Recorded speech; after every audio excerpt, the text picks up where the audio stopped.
गुरु भगवान को नमन है। देखिए, शुरू में हम क्या करते हैं, जैसे गुरु ने बताया कि मेहनत करने वाला व्यक्ति आगे बढ़ता है। जो व्यक्ति ज्यादा सुख सुविधा में रहता है वो मेहनत नहीं कर पाता। कहते हैं ना कि कोई भी काम शुरू करो तो मेहनत से करो। पहली दुकान लगाते हैं तो पहली दुकान में सारी मेहनत, शुरू का पहले मालिक होता है वो बहुत मेहनत करता है।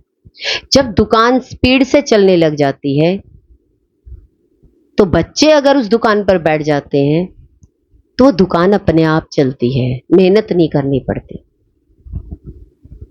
ऐसे ही जीवन में हम शुरुआत में एक सामान्य ज्ञान सा लेते हैं। सामान्य ज्ञान क्या होता है? छोटी छोटी कथा, सीरियल में हमने छोटे छोटे भगवान के नाटक देखे तो कहते हैं ये सामान्य ज्ञान है।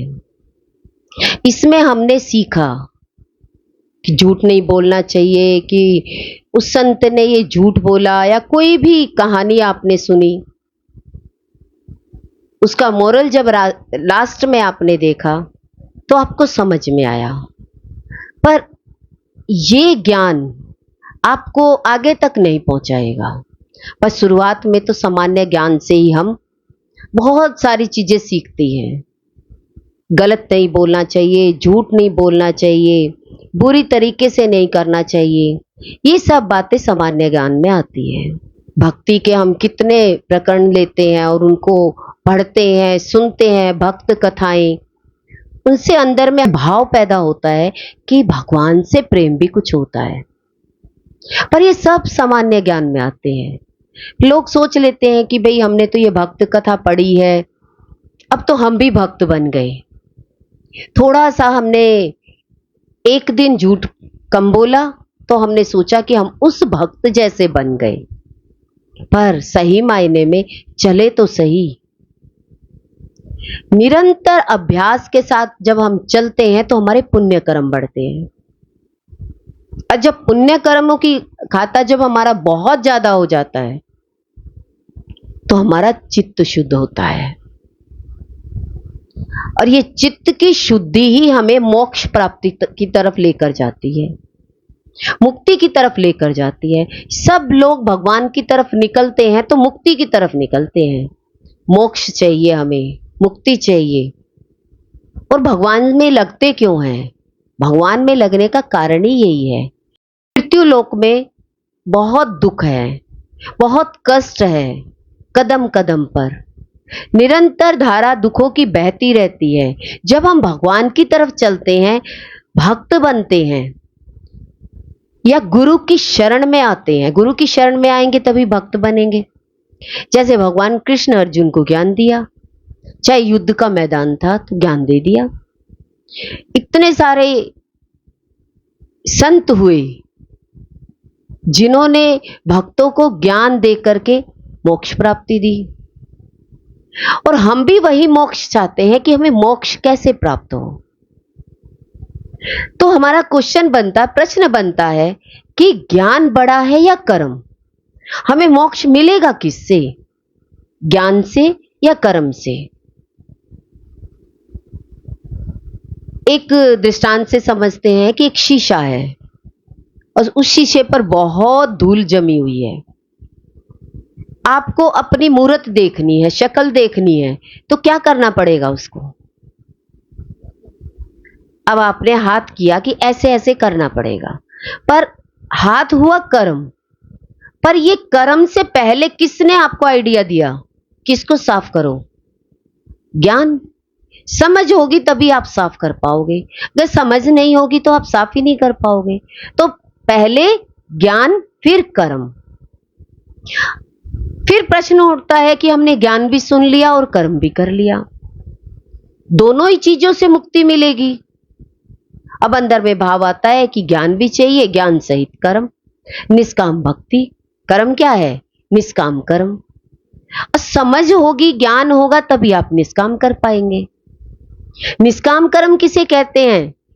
कि कोई भी कर्म करें तो हमें उस कर्म में ये नहीं देखना कि इसको क्या लाभ होना है, या उसके स्वार्थ के लिए हम कर रहे हैं या अपने स्वार्थ के लिए कर रहे हैं। कोई इच्छा पैदा ना हो।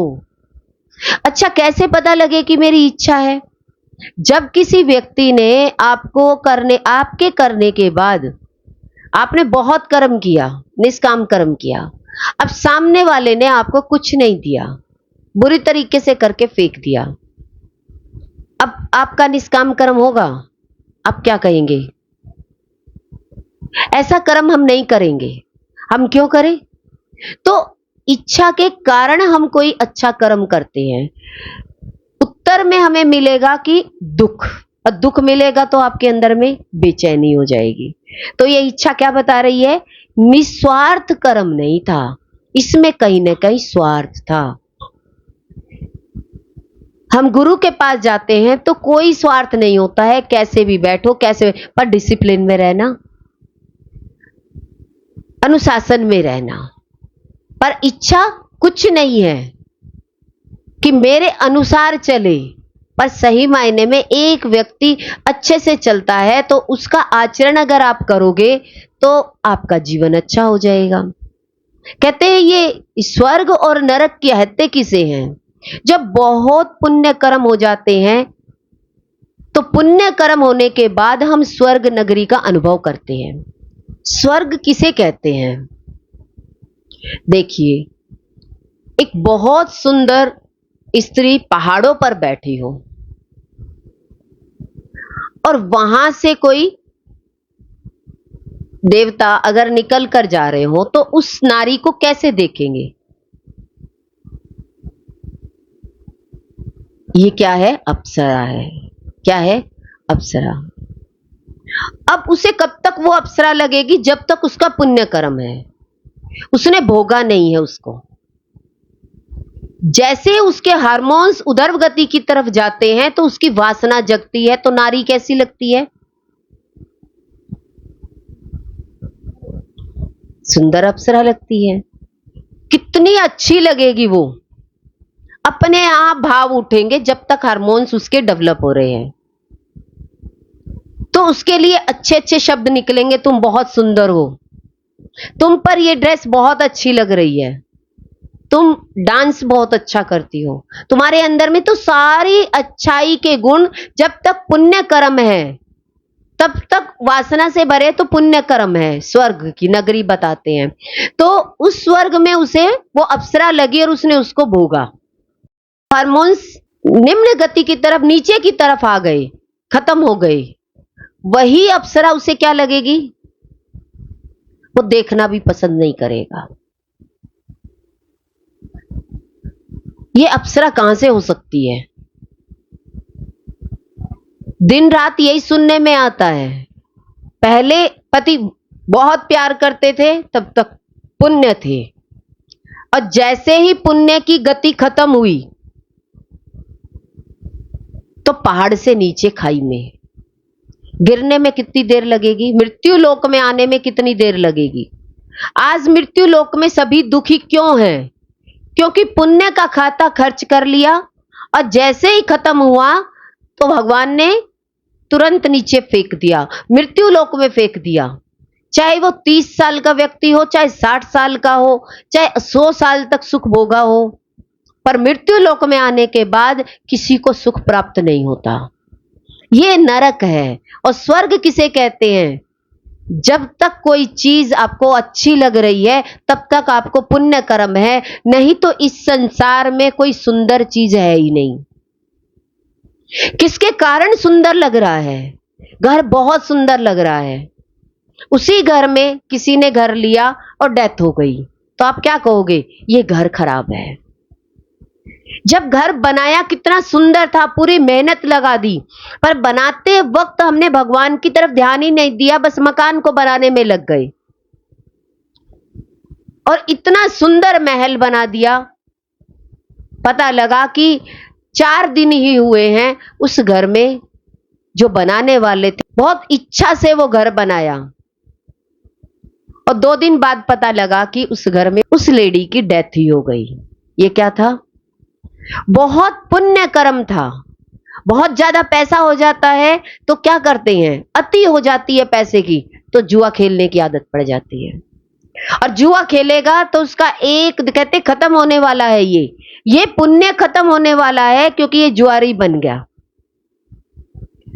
और जैसे ये जुआ खेलेगा तो क्या होगा, अब ये एक ही दांव में ये हार जाएगा, इसके पुण्य खत्म होने वाले हैं क्योंकि ये पाप की जगह बैठ चुका है। ये नरक, इसके पुण्य समाप्त होते ही, ये पैसा जाते ही ये क्या बन जाएगा, ये राजा था ये भिखारी बन जाएगा। हमारे भी जीवन में संसार की बहुत बड़ी बड़ी चीजें आती हैं कि हम महल बना ले, बहुत सारा संसार के काम कर ले, बच्चों की शादी कर दे, पर कहते हैं तुम पुण्य कर्मों के कारण तुम्हें थोड़ा सा इन बातों में मन लग रहा है, इस संसार में तब तक अच्छा लग रहा है, तब तक पुण्य है, और जैसे ही ये खत्म हो गए उसी दिन ये संसार तेरे को वैराग्य की तरह लगेगा, वीतराग पैदा हो जाएगा, इतना वैराग्य आ जाएगा कि आप छोड़ने के लिए तैयार हो जाएंगे। देखते हैं ना कि शादी करते हैं तो बच्चे बड़े उत्साह के साथ करते हैं, बहुत एक्साइटमेंट होती है, पर उसके बाद थोड़े से दिन बाद ही वो पुण्य कर्म समाप्त होते हैं तो दोनों का झगड़ा शुरू हो जाता है। और वो झगड़ा धीरे धीरे चलते चलते चलते चलते क्या होता है, बड़ा दुख रूप ले लेता है। और पुण्य कर्म क्या है, कहते हैं जब हमने सामान्य ज्ञान सुना तो हमें सामान्य ज्ञान कथा कहानी सुनते सुनते हमारे जीवन में भगवान रूप में गुरु प्रकट हो गए। ये हमारा शुभ लक्षण है कि हमें जैसे एक व्यक्ति को पढ़ लिख करके 30 साल में एक नौकरी अच्छी मिल जाती है तो कहते हैं इसे देखो पढ़ लिख करके तुरंत नौकरी मिल गई और पैसा आने लगा, और एक को गुरु का ज्ञान मिला, कहते इसे शुभ काम मिला, इसका जीवन इसका फ्यूचर बहुत अच्छा है, इसके पुण्य का खाता तो अब खत्म होने वाला है। एक बार संसार अच्छा लग रहा है पर ये संसार जिस दिन हराएगा उस दिन इसके पास पूंजी नहीं होगी, क्योंकि ये सारा दिन बस इस संसार के धंधे में ही लगे रहना चाहता है, और संसार में जैसे ही पुण्य समाप्त हुए उसी दिन ये भिखारी बन जाएगा। बहुत पुण्य करता है तो खाली एक इनविटेशन क्या मिलता है, स्वर्ग क्या मिलता है, संसार बहुत अच्छा मिलता है, कहते हैं ये पुण्य है। पर इसके बाद जैसे ही ये पुण्य खत्म हो जाएंगे आपको वापस इसी नगरी में आना पड़ेगा, या आप ये सोचेंगे कि ये तो पूंजी समाप्त हो जाएगी उसके बाद तो मेरा जीवन मुझे यहीं लौट कर आना है, तो क्या मुझे वहीं लौट कर जाना पसंद है या मेरे पुण्य को मैं और आगे बढ़ाऊं। एक व्यक्ति एक कमाने के लिए सोचता है 60 साल तो कमाने में लगा दूं, भगवान का नाम तो ले लूंगा, पुण्य कर्मों के कारण संसार में ही अपने जीवन को लगा देता है। जब संसार दुखमय हो जाता है, जब बिल्कुल गरीबी लेवल से नीचे आ जाता है, तब कहता है अब मुझे कहीं भगवान का दर्शन हो जाए। जब तक गुरु सामने होते हैं तो कहते तो पुण्य होते भी है तो संसार में खर्च कर देते हैं। आपके पास जमा पूंजी होगी तो किस में खर्च करोगे, आप पुण्य में करोगे या संसार में लगाओगे, आप संसार में लगाओगे। पर जैसे जैसे आपको मिली आपने संसार में बांट दी, अब पुण्य होंगे नहीं, आगे मिलने का साधन नहीं है तो क्या करोगे, तो जीवन क्या बन जाएगा, दुख में बन जाएगा। कहते निरंतर इतने दुख आते चले जाएंगे कि गर्दन उठाने को भी, एक शीश को भी नहीं उठा सकते। हम किसी के सामने अपनी गर्दन को उठा करके हंस भी नहीं सकते, क्योंकि इंटरनल हमारे पुण्य समाप्त हो गए। क्योंकि जब तक हमारे पुण्य थे तब तक हमने संसार में अपना सारा समय लगा दिया, और जब बिल्कुल नीचे खाई में आ गए तो अब हम देखें कि हमारा जीवन कैसे हो गया। हमने इतना जीवन अपना सुंदर देखा, पर आज हमारा जीवन कैसे हो गया, क्या हो गया, उसका कारण क्या है। तो कहते हैं उसका कारण यही है कि आपने जीवन में पुण्य की पूंजी निरंतर नहीं कमाई, मतलब गुरु के सानिध्य में ज्ञान प्राप्त नहीं किया, ज्ञान को छोड़ करके विज्ञान में लग गए, बाहर की तरक्की करने में लग गए। बाहर की तरक्की तो आपके पुण्य पर आधारित है, बस जैसे ही खर्च हो गई उस दिन वापस आपको इस शरीर समेत लौट कर आना पड़ेगा। शरीर तो इंसान का नहीं मिलेगा। बैठ करके पूंजी एक व्यक्ति ने कमाई हो और वो सारे खा ले तो क्या होगा? एक दिन क्या होगा? सारे एक साथ गरीब होंगे। ये नहीं है कि धीरे धीरे कोई गरीब होगा, एक साथ होंगे माँ बाप और बच्चे। पर माँ बाप सोचे कि भाई हम कमाने में लग जाए, अभी जरूरत क्या है, तो कहते तुम अगर पूंजी को जोड़ने में, पुण्य कर्मों में लग गए तो तुम्हारा जीवन बहुत अच्छा हो जाएगा। तो सामान्य ज्ञान में क्या आता है कि छोटी मोटी कथाएं सुनना और हम ये सोचते हैं हमें ज्ञान प्राप्त हो गया। दूसरा क्या है? गुरु का मिलना। गुरु का मिलने का मतलब है आपके पुण्यों का और उदय होना, आपकी नौकरी लग जाना। फिर आपको इस संसार में किसी चीज की कमी नहीं पड़ेगी। आपको संसार मिलता चला जाएगा, आप बिल्कुल खाई में नहीं गिरेंगे। पर व्यक्ति क्या कहता है? अभी तो है, अभी 20 साल तो बैठ के खा लेता हूं, अभी क्या जरूरत है, जिस समय समय आएगा उस समय मैं ही राम पुकार लूंगा। तो कौन रस्सी गिराएगा? पुण्य ही कर्म नहीं होंगे तो कोई रस्सी भी गिराने वाला नहीं मिलेगा। तो ज्ञान हमें क्या सिखाता है कि चित्त शुद्धि नहीं होगी तब तक गुरु मिल जाएंगे, गुरु के सानिध्य में भी बैठ जाओगे, पर आप ज्ञान को लगा नहीं पाओगे, आपके अंतःकरण में टिकेगा नहीं। जैसे गुरु सीट पर आते हैं तो सब लोग क्या करते हैं? उस सीट को साफ करते हैं, उस सिंहासन को साफ करते हैं। क्यों? क्योंकि पवित्र पवित्र व्यक्ति कहां आके बैठेगा? साफ जगह पर। ऐसे ही हमारे हृदय में भगवान गुरु कब आकर बैठेंगे? जब हमारा हृदय साफ होगा। जब तक हमारा हृदय ही साफ नहीं होगा तब तक गुरु आकर बैठेंगे कैसे? तो इसलिए कहा चित्त शुद्धि के लिए ये कथा कहानी ये सब सुनाई जाती है। और पूजा पाठ वेद शास्त्र स्वाध्याय सब, ये सब क्या करते हैं? हमारे अंतःकरण की सफाई करते हैं, चित्त को शुद्ध करते हैं, जिससे कि जब गुरु आए सामने तो आपका सिंहासन साफ हो कि गुरु जो ज्ञान दे और उस ज्ञान को हम टिका पाए। गुरु के सानिध्य में तो सभी बैठते हैं, पर सही मायने में लगता किसको है? बैठते तो हजारों लाखों लोग हैं, पर आप देखते होंगे क्या रहता है? क्या रहता है? हम ये कर ले वो कर ले। सही मायने में तो जो गुरु ज्ञान देना चाहते हैं वो किसके पास है? टिका किसके पास? शेरनी का दूध सोने के पात्र में टिकता है। ऐसे ही गुरु का ज्ञान चित्त शुद्धि होगी तभी टिक पाएगा। बहुत आसान है, बहुत आसान है चलना। जब तक आपके थोड़े बहुत पुण्य है तब तक साथ चल रहे हो, पर ज्ञान को टिका पाना। एक बच्चा गुरु के सानिध्य में बैठ करके एक तरफ होकर के ध्यान लगा रहा है और एक बच्चा ज्ञान सुनकर के चर्चा में लग रहा है कि गुरु ने क्या बताया, चलो इसकी चर्चा करते हैं। कहते हैं अगर आपने अपने आप को इंटेलिजेंट बनाना है तो गुरु ने जो बताया है पहले उसे परिपक्व होने दो। कच्चे फल को तोड़ दिया तो वो किसी भी काम का नहीं है।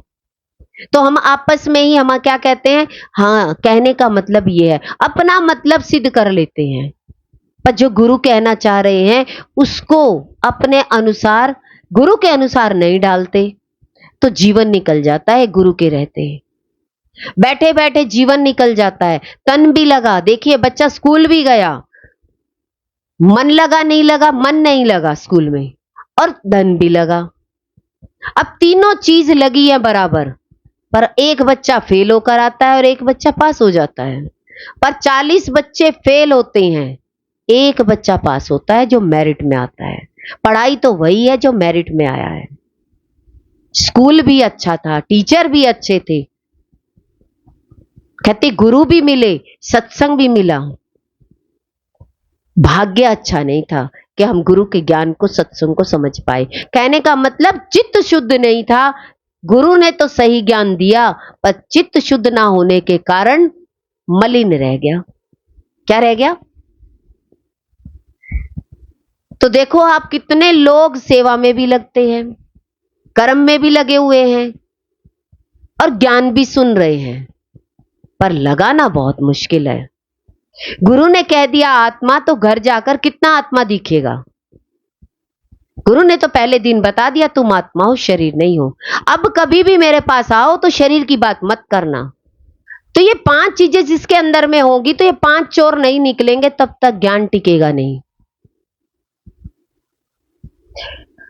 बैठे बैठे बोलते बोलते आपकी टोन चेंज हो जाती है, गुस्से की आ जाती है, प्यार से बात करते करते। इसका मतलब क्या है? समुद्र मंथन हुआ तो जहर ही तो निकलता है, तो अभी तो जहर ही निकल रहा है। आप कहते हैं ज्ञान टिक गया, ज्ञान कैसे टिक सकता है? अभी अमृत आ ही कैसे सकता है? अभी तो जहर प्रकट हो रहा है, दिखाई दे रहा है। आपकी क्रिया से दिखाई देता है, आपके कर्म से दिखाई दे रहा है, आपके शब्दों से दिखाई दे रहा है, आपके माइंड से दिखाई दे रहा है, आपकी इग्नोरेंस बताती है। ये सारी चीजें क्या है? ये सारी चीजें हमें बता रही है कि अभी हमारा चित्त शुद्ध नहीं हुआ है। इसका मतलब कितना स्वाध्याय करना है हमें, कितने शास्त्र पढ़ने हैं, कितना हमने नाम जप करना है। जब तक ये 5 चोर निकलेंगे नहीं, तब तक गुरु के सानिध्य में भी बैठे रहो, वो गुरु का ज्ञान आपके अंदर में नहीं टिकेगा। इसीलिए कहा कि गुरु के सामने बैठे रहे तो गुरु आपकी गलतियों को बताता रहेगा। गुरु भी अगर आपको कोई गलती बताए और आप गलती को इग्नोर कर दे, तो जिंदगी में आपका चित्त शुद्ध कभी नहीं होगा। चाहे कितनी भी पूजा पाठ कर ले, कितने आप मीठा बोल लो, कुछ भी कर लो, पर जीवन में आप भगवान के लायक नहीं होंगे। अपने आप को भगवान के लायक बनाना है या दूसरों को? दूसरा कैसा है उसकी तरफ देखने की क्या जरूरत है? मैं कैसा हूं मैं देखूं, तो मैंने अपने ऊपर कितना अभ्यास किया। बिन सत्संग विवेक न होई, बिना सत्संग के आप इस चित्त को शुद्ध कर ही नहीं सकते। अभिमान बढ़ सकता है पूजा पाठ से, माला जप से अभिमान बढ़ सकता है, पर गुरु की आज्ञा के अनुसार चलेंगे तो ये अभिमान चूर चूर होता चला जाएगा, बनने ही नहीं देगा। गुरु भगवान के अनंत अनंत शुक्राने हैं।